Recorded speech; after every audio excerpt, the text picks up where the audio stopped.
Hello and welcome to Madness Breakdown. Happy New Year's, happy 2015. I'm Anthony Baldini coming to you from the slums of Brooklyn. Here alongside with me are Tim Fontenot and Johnny Harvey. Gentlemen, how are you doing today? Pretty good. How about you? Not bad, Anthony, not bad. I'm pretty fantastic. So we're going to go over the American Athletic Conference today, and Tim, we'll start with you. What's going on with the defending national champs? Well, it's been a rough start to the year. Obviously, kind of teetering around the 500 mark, but everyone's really excited after the win yesterday against Florida. Big come-from-behind victory down in Gainesville. That seems to have gotten people thinking that, okay, the NCAA tournament hopes are back on track. Still going to take a little bit of time. Joe Lunardi put his bracketology out for the first time today, and UConn is in the first four out. But with a 7-5 record, getting that win down there, and now moving into almost entirely American Athletic Conference play, people are starting to think, hey, this is going to turn around. UConn's going to start making some shots. The defense been there all year, and should be able to get a chance to defend that title. Right, and you had mentioned earlier that you are not a lucky team right now. That is 100% true. And it's just based on everything that's happened this year. And I think it's funny when you look at Ken Pomeroy's, his crazy mathematical stats. UConn's down there around 340th in terms of the luckiest teams in Division I. That's out of 351 teams.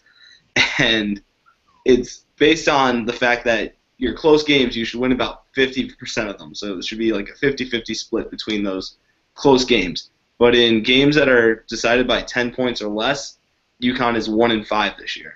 Actually, 2-5 now with the win over Florida. So that's pretty concerning, but you also take into account that game against Texas, the game against Yale with that same corner three that should only happen 1 in a million times, and it happened twice in a row. It's just a couple of those things that were really frustrating for UConn.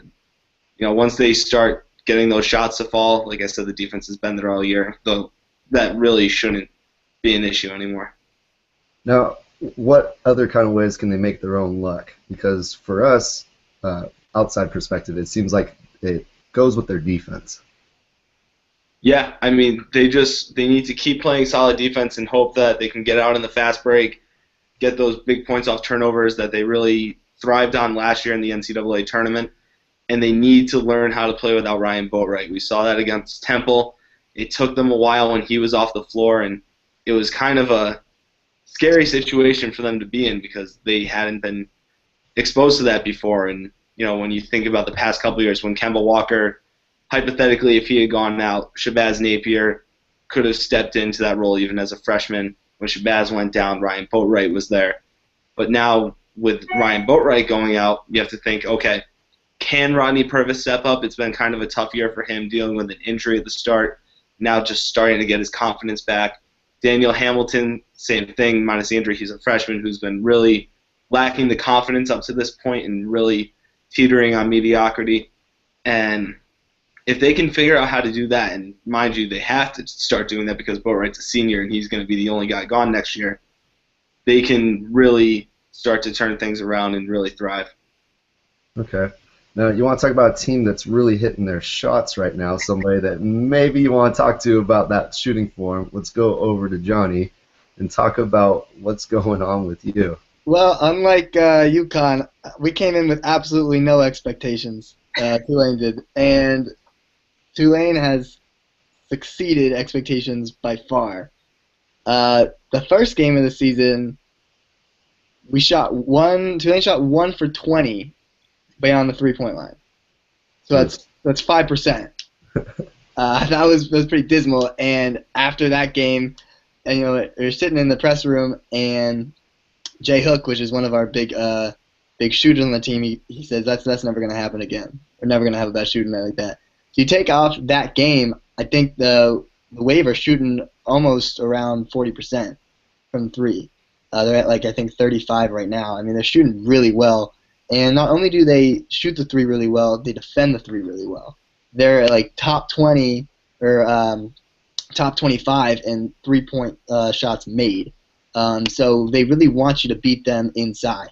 They don't have the biggest post presence. They don't have a lot of muscle guys. I mean, they got a couple guys that are 6'10", but in American competition, they're going to get bullied. But with their ability to defend and shoot the three, they are the upset team in the American. I mean, it could be pretty rough for a squad like UConn who overlooks them. So basically, you're telling me that Jay Hook had a Tim Tebow moment. Basically, yeah. Oh, I will never let you down. They seem more poised this season than last. Last, they were all very young. Only one junior. Their senior was their bench warmer. And now everybody kind of seems like they really, or two juniors I should say last year, but now everybody seems like they want to make some noise and they want to really prove to the rest of the league that, Tulane's no joke and they're here in the American and they're going to stay. Yeah. So, Tim, what would it take for Tulane to compete in this conference? Is he right where they seem to be a team that will be bullied?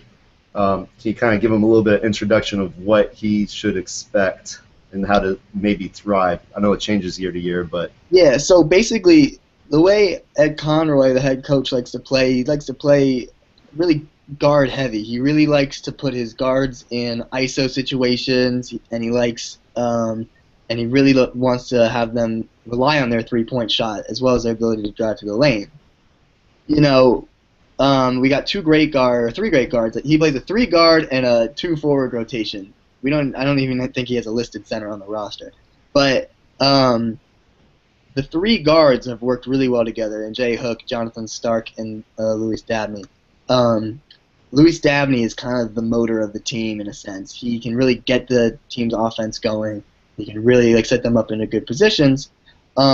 Jay Hook is always an option for the outside shot. I've never seen a player at a college level who can shoot the 3 as well as he can.